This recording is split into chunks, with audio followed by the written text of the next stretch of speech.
Hey, how are you? I hope you're having a great day. You can't tell, but I am sitting here on a Tuesday filming this.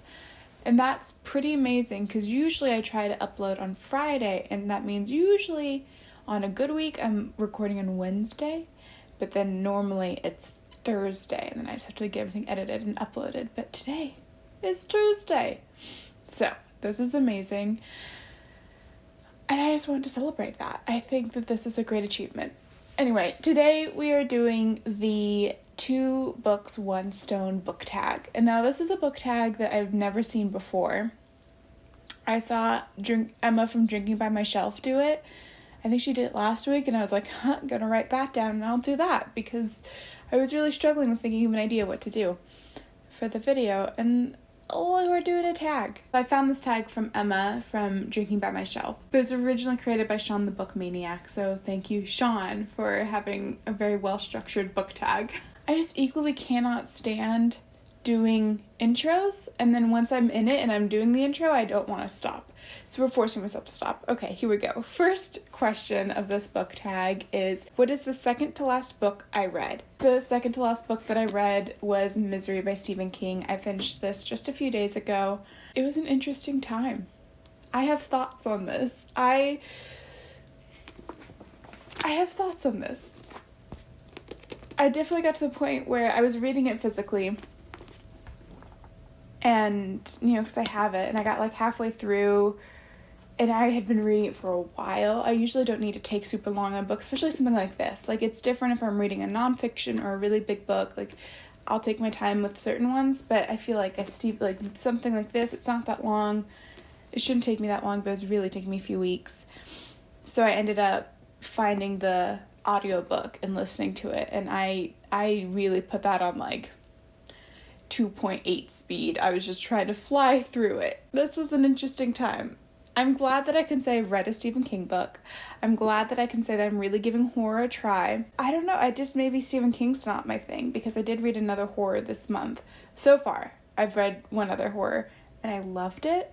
This one, I have lots of thoughts, and which I'll get into in my wrap-up. Yes, second to last book I read was Misery by Stephen King. The second question is, what is the second book from the top of your TBR? So, not the next book I want to read, but the next book I want to read. My next, the top 2 book on my TBR is Disfigured on Fairy Tales, Disability, and Making Space by Amanda Leduc. I really, really want to get to this. I've been really good at reading a lot of nonfiction this year. I've read by far more nonfiction than I've ever read before this year. I'm really happy about the topics that I've been reading on, and I just really want to continue that momentum, and I haven't.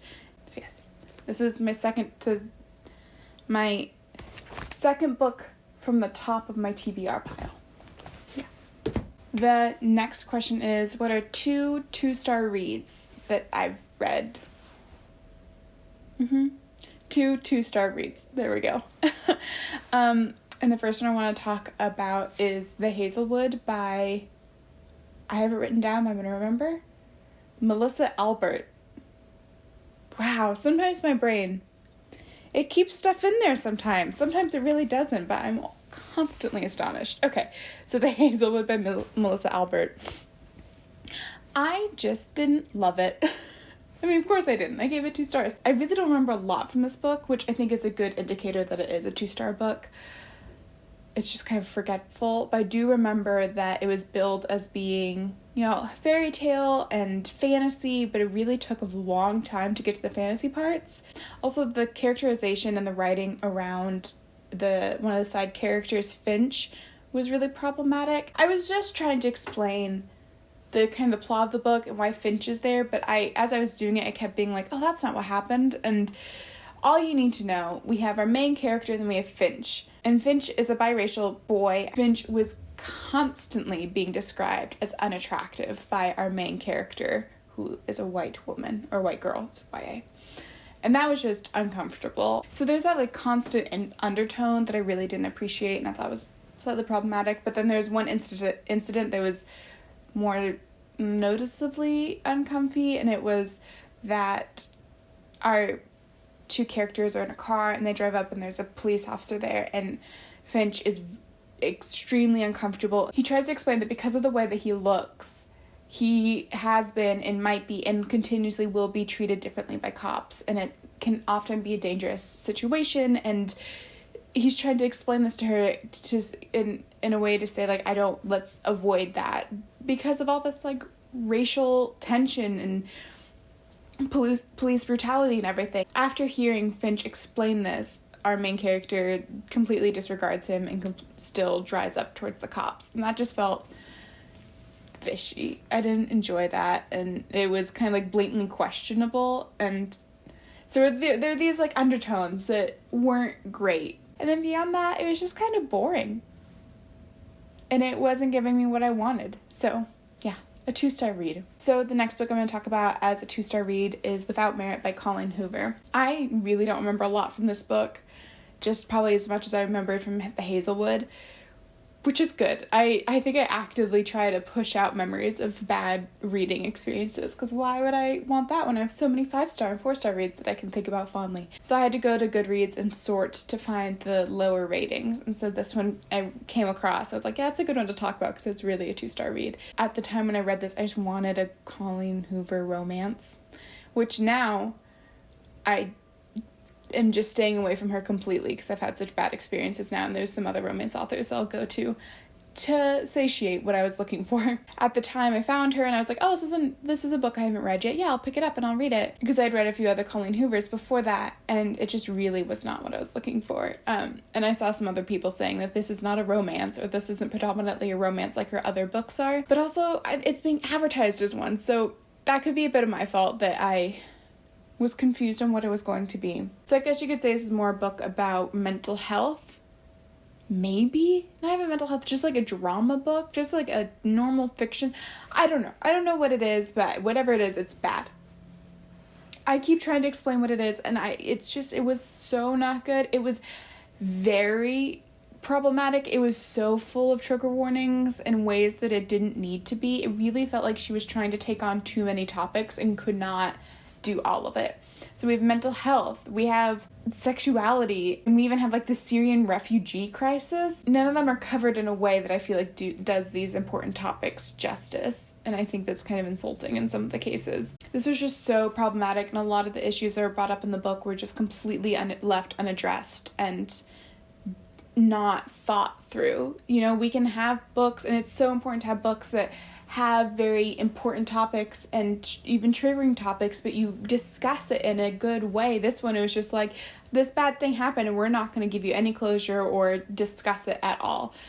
Or we have this character say something homophobic. It's a list: homophobic, biphobic, transphobic, anything like that. We're going to have these characters say it, but no one's going to call that character out for it, which I can't help then to think, like, is this the author's thoughts?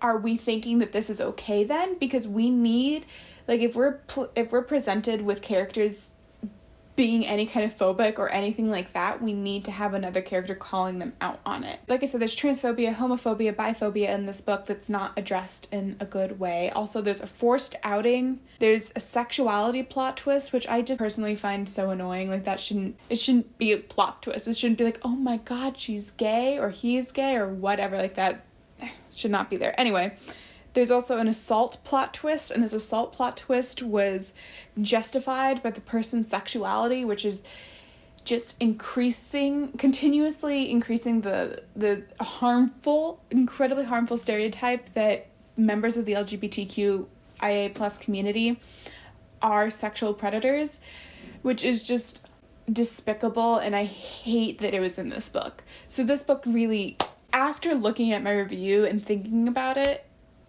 there's nothing that makes this a 2-star instead of a 1-star, so I really think I'm going to move this down to a 1-star, because whatever else I found redeeming in the book in the moment that made me think it was a 2-star obviously did not stick with me to make me remember that, which I think just means it should be a 1-star.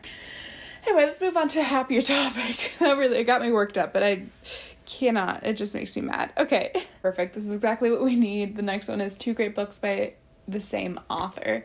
So I'm gonna have two authors here. I know it's supposed to be two books, and I continued my Goodreads scroll to find these, and I came across one that I really wanted to talk about. So the first two books I want to talk about are Hark a Vagrant and Step Aside Pops by Kate Beaton. So I think these are both, you classify them as like webcomic collections. So Kate Beaton does these comics that are all based on historical figures or literary or characters in literature or authors, and they're just so fun. They're so fun. I was really, really obsessed with them in high school, and it's been a while since I picked it up and flipped through it, and I definitely want to do that again soon because I just have such fond memories of these. But they were great. I'll try to find some comics to pop up here if I can find any. She does the fun things by mixing characters from different books, or have two authors engaging and talking. I remember really liking the ones about Edgar Allan Poe and Jane Austen. Like I said, along with that, there's also like historical figures, so the ones about Henry VIII are really fun. I just find them so fun and cute and heartwarming. But I don't know if that really counts. So I was really trying to think of two books that weren't related by the same author. So I tried to find an author that wrote just two completely separate books that I read both and really liked. And for that I found River Solomon, who wrote The Deep and An Unkindness of Ghosts. I read both of these books very recently. I can't remember, but I think I might have talked about The Deep in my August wrap-up. But regardless, I read both of these books this summer, and they're just so good. I often go back and think about An Unkindness of Ghosts specifically. So good. They're just so good. It's a sci-fi book about characters living on this ship, and this ship has a structure that very heavily is referenced and reflects the antebellum South and sharecropping in that situation. So we have different levels, and of course as you go up, it's more like wealthy and well-off people and more white people, and then down at the bottom it's a lot of like essentially sharecropping and people just like 2 steps away from slavery essentially. So there's a lot of commentary in there, and we're just following our main character who, in a very classic sci-fi way, doesn't like the structure and the world that they're in, so they want to do something about it. It's just good. I keep trying to explain how it's good. It's just good. I love the conversations around race, sexuality, and gender within this book, and the characters are so well fleshed out and feel like real life breathing people. And the next book I read by them is The Deep, which is about mermaids. It's really short, so I don't even want to say more. This book explores not only this complex idea and lore behind these specific mermaids and about how they're from the descendants of African slave women who tossed overboard along the crossing, but it also talks about memories and generational trauma and how that's impacted. And we're following our main character who has all of the memories of her people.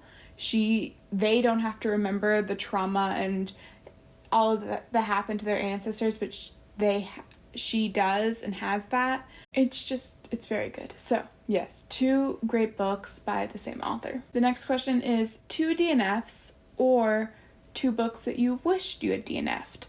So I don't DNF books often, and so I did want to talk about a book that I wished I had DNF'd, and that is The Overstory by Richard Powers. So I read this month, and I'll talk about it in my October wrap-up. I'll have books that I'll just put down with full intentions to pick them up again. I wish that that's what I had done with this book. So I don't want to say it would be a DNF in that I don't want to finish it at all, like I'm done with it. It's just, I don't think this was the right time for me to read this book. It put me in a reading slump I'm still dealing with. I'm really not into the mood of reading, and I really think it's because of this one. I think that there's a lot of good things about this book, and I think it's talks about some really good things, and the nature writing is great, but it just was not what I needed to read in the moment. So I wish I'd put it down with the intentions of holding on to it and keeping it and waiting until I felt like it was the right time to pick it up and read it. But instead I just pushed through it, and now I'm in a reading slump. The next question is, what are 2 of your favorite reads of the year so far? I really like that we go from 2 kind of like negative questions to 2 like good ones. Like, what are the best books or something like that. I like the structure. Alright, so the first book that I want to talk about from a favorite from this year is The Long Way to a Small Angry Planet I've gushed about this already, but I love it a lot. I still love it. I think I really want to read it again. It's just, the characters are amazing, and it's about the characters. So this book follows a motley crew of characters on the ship called the Wayfarer, and their job is to go through and kind of punch holes through space, and so that way other ships can then go through and take those holes and get to where they want to be. Not too sure on all that, but it's fine because that's not really what the book is about.